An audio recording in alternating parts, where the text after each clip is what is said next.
Hey everyone, today I'm going to be doing a video talking to you about a match that I just did earlier today. This was a precision rifle match done by a range local to me.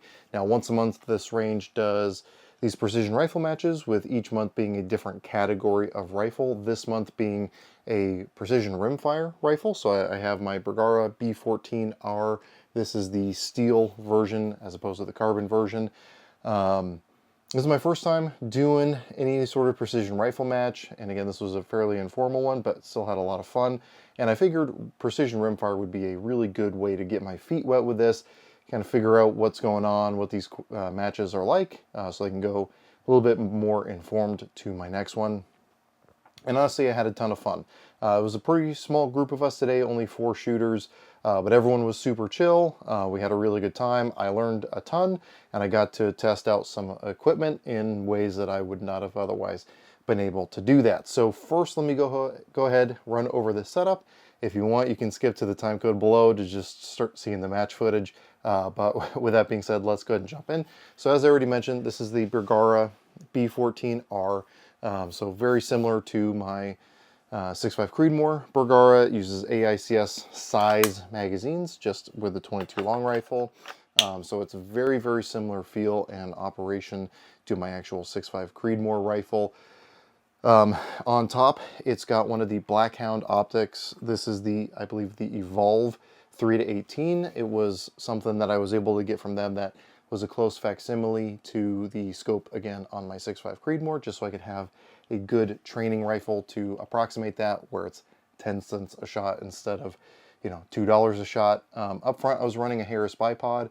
I was running my CGS Hydra silencer, you know, just because that's how I zeroed this thing. I've got some Steiner rings on here, and then the other main thing I was running was this Armageddon gear.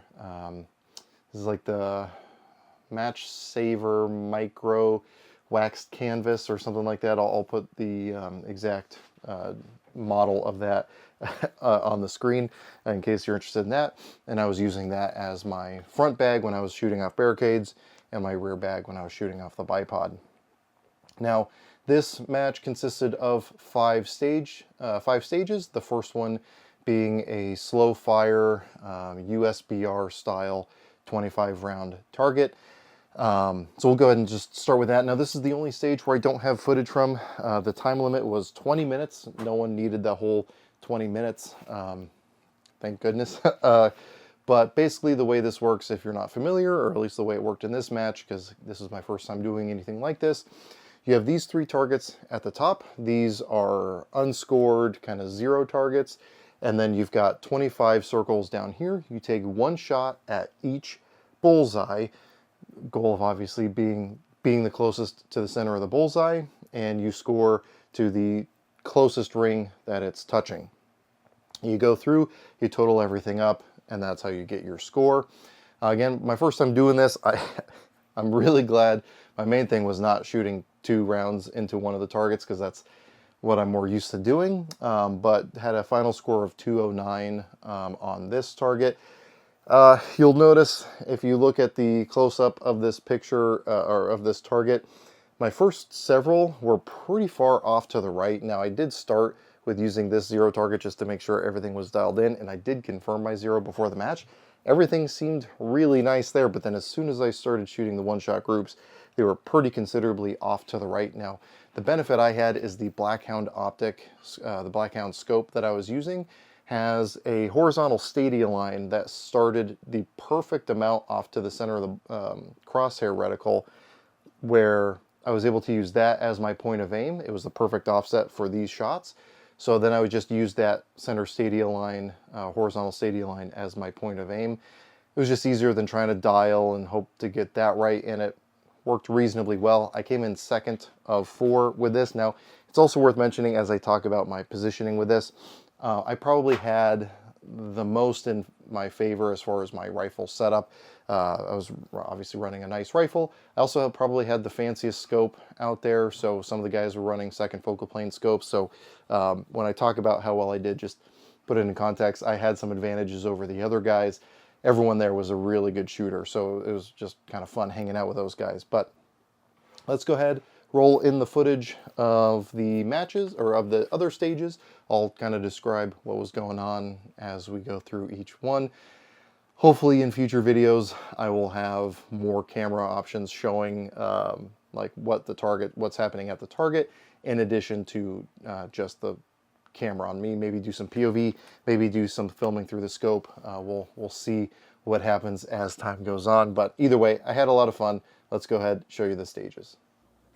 All right, so this first stage, you'll notice the camera's out of focus pretty much the whole time, but we had two 3-inch targets, one at 50 yards, one at 100 yards, with 4 different shooting positions off of this little thing we had set up here. So I was just holding off to the left because, again, I didn't want to dial my windage, and I did okay through this stage. We had 16 total shots with 2 shots at the 50-yard target, 2 shots at the 100-yard target, move positions, 2 shots at 50, 2 shots at 100. Now, one thing I've learned about this rifle so far in the short time I've been shooting it is it doesn't like to run reliably when fully loaded. So you'll see here after my first 8 shots that actually do a pocket reload. Now, I have purchased a second magazine for this rifle, but I could not for the life of me find it this morning when I was getting ready to leave. So I get my rifle set up here just to rest it, and then I do a speed reload out of the pocket. It worked well enough, but you'll see that these magazine issues, there goes an R, so these magazine issues keep propping their head up later on. And again, with only having run the one magazine so far, it's hard to know how much of that is the rifle versus the magazine. So hopefully we'll be able to isolate this more as we go. Now, each shooter did have a chance to kind of do a quick dry run.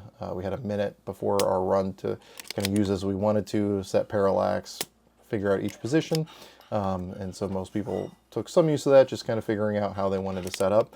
But the little match saver from Armageddon gear just made for a really stable shooting platform off of this barricade, and all the misses I can fully attribute to myself. I think with this one I could have done better, but I had some of the jitters going from being my first stage of the day, other than the 25 shots. And you'll also notice I shorted myself 1 round. I only loaded 7 rounds after that last reload, so didn't get all 16 shots fired downrange. Now, stage 2, this one was kind of different. We had a set of little spinner targets set up at 50 yards, shrinking in size, with the largest one from the right and going to the left. And basically the idea with this stage was you had, I believe it was 60 seconds or 90 seconds, and you just shot until you missed. And so you got however many hits you got going down the line. And it got to basically like the size of a 22 for the final target. It actually did better than I expected to. I ended up doing 7 out of 8 of these little targets. And again, only at 50 yards, but obviously the smaller the target gets, the more precise you have to be. And I started taking my time a little bit more towards the end, and I timed out right after my last shot, but that last shot was also a miss. Again, the rifle did everything I asked it to of this stage. If anything, it was just my own limitations as a shooter to hit a target the size of a 22 there at the very end. But very, very happy with how this stage went. Now, this stage we had 3 different shooting positions, and we had 3 triangle-shaped targets set up at 100 yards. Now, this is a stage that I kind of lucked out on. So the first run here, I started to have a lot of issues. I had several misses, but then we had a stage malfunction happen with one of my impacts. I went ahead and decided to leave this first half of a run in the video just so you guys could see it. But basically, from the second shooting position, I shot the middle target off of its stand, and so I basically got a do-over. And I think that's what allowed me to finish in first place as I did, just because my second run through, I did much better than this first run through. So I had the benefit of that happening where the other contestants did not. But again, you see me struggling with the magazine, it just not wanting to feed all the way and having to reset the round in the magazine through the ejection port, and just kind of being a giant pain. And in fact, on my actual run, I ended up ejecting one of the unfired rounds and then trying to grab it to finish off the stage, as you'll see later. But This was my first time shooting off tires like this, surprisingly unstable, which I guess makes sense. They just have a little bit of bounce to it, so if you start pressing into them too much, it just starts moving around. Now, at this point, they'd say, hey, we're going to go ahead and have you restart, and we'll reset. So here, now we're starting my full run through of this, and again, I have the benefit of basically getting half of a dry run through here, or 2/3 of one, and I was able to be a lot more stable kind of after figuring out how these targets felt, or how these stands felt, and again, I had that benefit working in my favor. So we did a lot better with this one, only having 2 total misses through the entire run, albeit with the issues as you're seeing here, me checked out that live round, which will come into play later.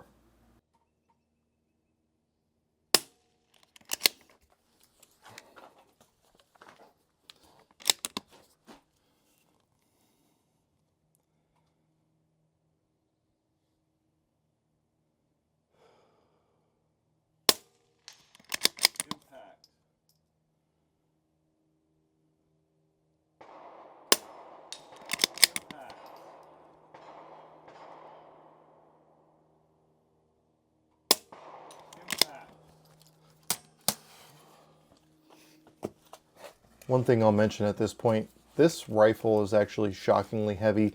Again, this is the steel version of the Bergara B14R. It makes it really nice shooting off the bench, but wrestling it from one position to another, it gets kind of exhausting, and especially lifting it off of the top of a target and down. At one point, I even accidentally activated the safety, and I can't remember if it was this stage or the next stage. Must be the next stage where it happened, but just takes some getting used to with manipulating a rifle around in this way. And this is where I reach over, grab that round that didn't fire, get it back in the hopes of actually being able to get a hit. And alas, it ended up being a miss anyway, but still got 7 out of the 9 hits on here, so not too shabby. Now the final stage, we have 5 shooting positions, starting off to the left side here, shooting from prone. We had 1 bare target at 150 and 1 target at 175.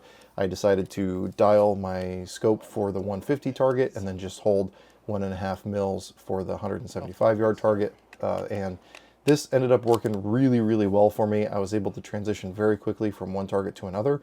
If I had to guess, I would say these targets were probably about a foot wide, so I was able to go pretty quickly. And you know, that match saver gives me enough confidence with my shots that even before I hear the hit called, I'm just moving on to the next target and then to the next firing position. So I was actually able to move relatively quickly during this stage. And again, with those big targets, you can kind of get a relatively gross sight picture and just keep on moving here. Now, again, the issue I ran into was not having enough rounds for this. Again, theoretically 10 shots with this stage. And it's worth mentioning each stage with the number of shots fired, whether you hit or miss, that's how many shots you get. So it's not like you get to take shots until you get a hit. So with this last shooting position, I get my first hit, and then I knew that there was a live round sitting on the ground next to me. I decided, hey, we'll give that one a shot. And it kind of looked like CCI Standard. It definitely wasn't, because when I fired this last round, it was like apparently several feet off to the right. So still 9 hits out of 10 is not too shabby. And it felt nice and quick. And again, with those large targets, it made it relatively easy. Oh, really? Wow. Okay. So as you could see, it was a pretty simple event. I had a lot of fun with it. I ran through just under 100 rounds total. That includes my zeroing shots beforehand. So not a huge investment as far as ammo goes, which with the Rimfire, you know, 100 rounds, we're talking just over $10 for something like that. And I guess it's also worth mentioning I was shooting CCI Standard Velocity. Again, that's just what I've dialed this rifle for. And then also I have my dope on my rear cap down here. If I wanted to, I could also confirm it with my Applied Ballistics app, but these are the numbers that I ran with, and it worked really well for me throughout the whole competition. I know people are going to ask where I got these. Honestly, I just went on MS Paint, made a circle, made some lines, printed them out to the right scale to fit on my scope cap here, and then laminated it, well, wrote my numbers, laminated it, and then double-sided sticky taped it into there. So do with that information what you will. Again, I want to thank the guys that I was out shooting with for being a really good host and just really good people to shoot with. I'm very much looking forward to shooting with them more in the future. I believe I gotta look at the schedule again. I know one of the matches they do just precision rifle, so like my 6.5 Creedmoor version of this. They do gas gun competitions or like AR competitions. So hopefully we'll be doing a little bit of everything, and you guys will see those as they come. Hopefully once a month. We'll see how my schedule allows me to be available for that. But anyway, as always, I hope you got something out of this video, and I really appreciate you watching.